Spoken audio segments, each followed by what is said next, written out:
Undead unlock episode 3। Episode की शुरुआत में हमें 1970 से 1859 में ले जाया जाता है, जहां यूनियन फैसिलिटी के जेल में एंडी किसी जीना नामक लड़की को अपने खून से लिख के उसे बर्थडे विश कर रहा था, जो यूनियन ग्रुप की एक मेंबर है। जिसके बाद हमें 2020 के 4 अगस्त में ले जाया जाता है, जहां जीना एक सैटेलाइट से एंडी के बोट पर नजर रखे हुए थी, जहां एंडी खुश हो रहा था कि वो कुछ ही देर में व्लादिवोस्तोक तक पहुंच जाएंगे। तभी वो फूको को एक सीट के नीचे छुपा हुआ देखता है, जो सेन के वार्निंग से डरी हुई थी। लेकिन तभी एंडी उसे बाहर निकालते हुए कह रहा था कि ये उसका बोट है और उसे सफर को एंजॉय करना ही होगा। लेकिन वो अभी भी डरी हुई थी कि उन पर हमला हो सकता है। तभी उन पर ऊपर से हमला होने लगता है, जहाँ एक जेट उनका पीछा कर रहा था, जिससे फूको डर रही थी कि उनकी बोट ब्लास्ट हो जाएगी। जिस पर एंडी कह रहा था कि वो उसके अनलॉक को यूज करके उसे अभी ब्लास्ट कर सकते हैं, लेकिन वो बताती है कि उसका पावर उस तरह से काम नहीं करता। तभी एंडी बता रहा था कि उसका पावर केवल उसके बॉडी को ग्रो करना नहीं है, बल्कि वो अपने किसी भी बॉडी पार्ट को बुलेट के रूप में फायर कर सकता है। तभी वो अपने हाथ में एक ग्रेनेड पकड़कर उस जेट पर फायर करता है, जिससे वो जेट ब्लास्ट हो जाता है। वहीं फूको को लग रहा था कि वो अब यूनियन के 10 मेंबर में शामिल हो सकते हैं, जिस पर एंडी बताता है कि उन्हें उसे मारना है जिसके पास एम्बलम हो, क्योंकि जिन 2 लोगों से वो कल लड़ रहे थे उनके पास एक गोल्डन मार्क था, जो उनके मुताबिक उन 10 मेंबर्स का एम्बलम है, जिनमें से वो 3 लोगों को जानता है। जिसमें से पहला मेंबर वो है जिसने उसके कटाना को बनाया है, जिसे अनब्रेकेबल कहा जाता है, और दूसरा एक इंजीनियर की तरह है जिसने उस पर एक्सपेरिमेंट्स किए थे। वहीं तीसरा मेंबर वो है जिसने उसे 50 साल पहले पकड़ा था, एक ऐसी लेडी जो इनविजिबल बैरियर क्रिएट कर सकती है, जिसने तब उसके सर को एक छोटे से इनविजिबल बैरियर में बंद कर दिया था। इसलिए वो भले ही अनडेड हो, लेकिन उसे भी हराया जा सकता है, और अगर वो दोबारा उसी लड़की से भिड़ गया तो उनके लिए बहुत बुरा होगा। जहाँ फूको को भी पता चला था कि एंडी भी किसी के सामने कमजोर पड़ सकता है, लेकिन फिर भी एंडी डरा हुआ नहीं था और कॉन्फिडेंट था कि वो अपने टारगेट को मार देगा, क्योंकि अब उसके साथ अनलॉक भी है, जिसे वो कह रही थी कि वो उसके अनलॉक पर भरोसा नहीं कर सकता। जिसके बाद वो फूको से कह रहा था कि हालात बिगड़ने से पहले उसे उसके रूल्स फील करने होंगे, जिसके लिए फूको नहीं मान रही थी, क्योंकि वो जानती है कि वो जरूर कोई ठरकी वाला काम करेगा, जिसे एंडी भी कंफर्म कर देता है। तो वो बता रही थी कि ऐसा करने पर वो उसे पसंद नहीं करेगी। वहीं एंडी को पूरा विश्वास है कि वो उसे जरूर पसंद करेगी। उसी समय जीन अनडेड के बारे में कह रही थी कि वो कभी बदलने वाला नहीं और वो एकमात्र इंसान है जिसे वो प्यार करती है। तभी वो उस पर एक मिसाइल लॉन्च कर देती है, जिससे उनकी बोट डूब जाती है। वहीं जीन को पता है कि एंडी ठीक होगा, क्योंकि वो कभी नहीं बदलता और वो उसके पास वापस जरूर आएगा। वहीं पानी में एंडी सोच रहा था कि उन पर किसने हमला किया। तभी उसे बहुत सारे एयर बबल्स दिखाई देते हैं, जिन्हें जब वो फॉलो करता है तो वो फूको को बोट के आधे पार्ट के नीचे दबा हुआ पाता है, जिसके जीने के चांसेस हर सेकंड के साथ कम हो रहे थे। जहां जाकर एंडी पहले अपने हाथ को काटता है और फिर अपने हाथ को उस बोट के नीचे डालकर ग्रो कर लेता है, जिससे वो बोट उठ जाती है और वो फूको को लेकर बाहर आ जाता है। जहां जब उसे होश आता है तो वो पूछ रही थी कि वो बाहर कैसे आई, लेकिन एंडी उस कहानी को बताने से पहले उसे हाथ खड़े करने को कहता है। तभी उन पर एक फाइटर जेट फोकस मारता है, जो एंडी से पूछ रहा था कि क्या वो सरेंडर कर रहा है, जिस पर एंडी हाँ कह देता है। और जब फूको उससे पूछती है कि क्या वो सच में ऐसा कर रहा है, जिस पर वो कहता है कि वो अपने एक्सपेरिमेंट के लिए थोड़ा सा समय निकाल रहा है, जिससे उसे ये भी पता चल जाएगा कि उसके अनलॉक को कंट्रोल किया जा सकता है या नहीं। लेकिन फूको का कहना था कि ऐसा नहीं हो सकता, क्योंकि इसी की वजह से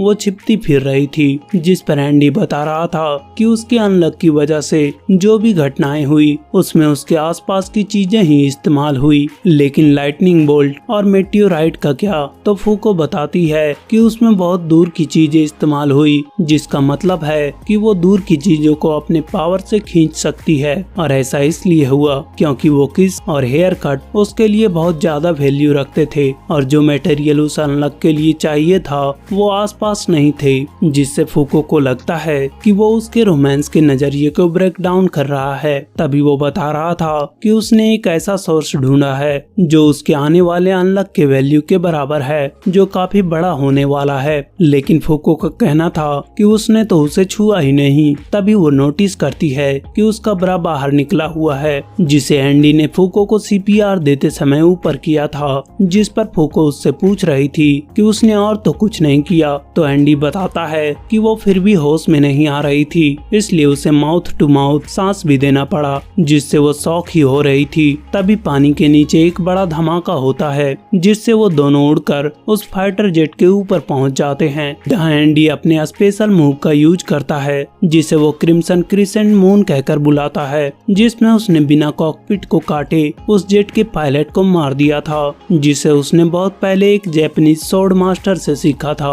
जिसके बाद ही वो प्लेन गिरने लगता है, जिसके अगले ही पल उस पायलट की जगह एंडी और फूको बैठे होते हैं। जिसके बाद एंडी फूको से कह रहा था कि अब उसके अनलक को परफेक्टली ट्रिगर करने के लिए उसे उसके टच लेवल को फाइंड आउट करना होगा, और फिर उसका अनलक कोई एक्सीडेंट नहीं होगा, बल्कि एक ट्रम्प कार्ड होगा जो पूरे सिचुएशन को ही बदल के रख देगा। वहीं फूको अभी भी श्योर नहीं थी कि उसे उसके अनलक पर भरोसा करना चाहिए या नहीं, लेकिन एंडी उसे ज्यादा टेंशन ना लेने को कहता है और फिर वो बाइकल की तरफ निकल जाते हैं। वहीं जब वो अपने लोकेशन पर पहुंचने ही वाले थे, तभी उनका प्लेन सेल्फ डिस्ट्रक्ट होने वाला था, जिससे वो इजेक्ट हो जाते हैं और उनका प्लेन ब्लास्ट हो जाता है और फिर वो तेजी से नीचे गिरने वाले थे, जहां एंडी कहता है कि वो 5 पॉइंटर लैंडिंग करने वाला है। लेकिन जब वो लैंड करते हुए अलग अलग स्टेप्स को बता रहा था, तब हर स्टेप्स में उसकी हड्डियां टूट रही थी। जिसके बाद वो फूको को सतर्क रहने को कह रहा था,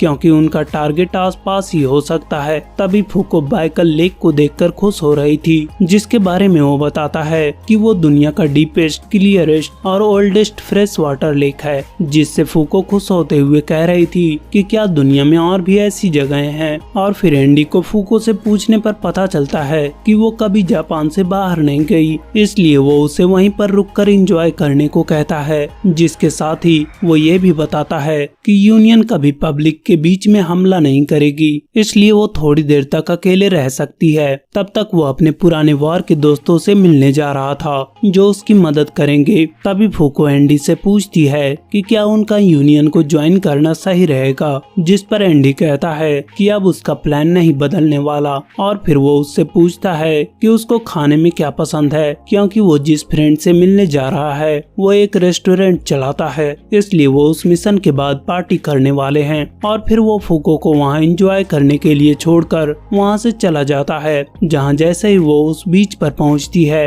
तभी उससे कुछ आदमी बात करने आ जाते हैं, जिन्हें देखते ही वो वहाँ से भागने लगती है और कह रही थी कि वो उस बॉडी के साथ एंजॉय कैसे कर सकती है। जहाँ थोड़ी दूर भागने पर उसे एक लड़की पेंटिंग करती हुई दिखती है, जहाँ जब वो उसके पेंटिंग को देख रही थी, तभी उस लड़की की नजर फूको पर पड़ जाती है, जो एक जापानीज लड़की को देखते ही काफी एक्साइटेड हो जाती है और उससे अलग अलग क्वेश्चंस पूछने लगती है। और फिर वो अपने ड्रेस को दिखाते हुए कह रही थी कि उसे जापानीज स्कूल ड्रेस काफी पसंद है, जिस पर फूको बताती है कि वो कभी स्कूल नहीं गई, जिसके बारे में वो बात ही कर रहे थे। तभी फूको की नजर उसके पेंटिंग पर पड़ती है और वो उससे पूछती है कि क्या वो वाटर कलर है, जिस पर वो लड़की पूछ रही थी कि क्या उसे पेंटिंग पसंद है। तो फूको बता रही थी कि वो ज्यादा बाहर नहीं निकलती, इसलिए वो हर जगह आर्ट ही करती है। तभी वो फूको को भी एक पेंटिंग बोर्ड देते हुए कहती है कि वो भी उसके साथ पेंटिंग करे, जिस पर फूको बताती है कि वो वहाँ किसी का वेट कर रही है।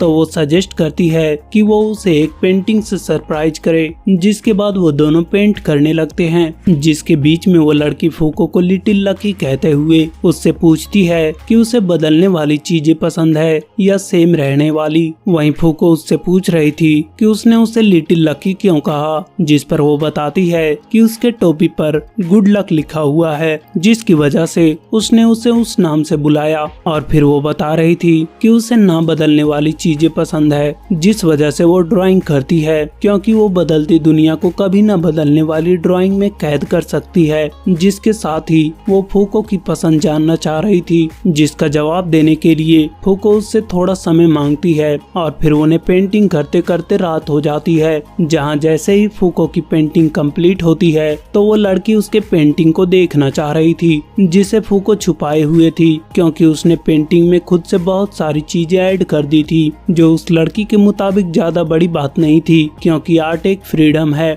जिसके साथ ही फूको उसे वार्न करती है कि वो उसके ज्यादा नजदीक ना आए। जिसके बाद जब वो पेंटिंग दिखाती है तो उसमें चांद के चारों ओर कुछ चमक रहे थे, जिसके बारे में जब वो जानना चाहती है तो फूको बताती है कि उसने स्कूल में पढ़ा था कि स्पेस में चांद और सूरज अकेले हैं जो काफी अकेले लगते हैं, इसलिए उसने उन्हें कुछ दोस्त दे दिए जो उस लड़की को काफी अच्छा लगता है। जिसके बाद फूको कह रही थी कि उसे उसके क्वेश्चन का जवाब मिल गया है, और फिर फूको बताती है कि वो बहुत लंबे समय तक नहीं बदली, जिसकी वजह से वो मर जाना चाहती थी। लेकिन फिर वो 4 दिन पहले एक अजीब आदमी से मिली, जिससे मिलते ही उसके साथ बहुत सारी अजीब अजीब घटनाएं हुई, लेकिन उन सब के बाद भी उसने उसे बदलने में मदद किया, और उसी की वजह से आज वो उसके साथ ड्रॉ कर पाई। इसलिए जो उसे बदलते हैं और बदलना दोनों उसे पसंद है। जिसके बाद वो लड़की अपने बालों को खोलते हुए कह रही थी कि वो कितनी प्यारी और दयालु है, और ये सब होने के बावजूद भी उसकी बातें उससे मेल खाती है, जिससे उसे लगता है कि वो अब काफी एजेड हो गई है। जिसके बाद वो लाल टाई पहनते हुए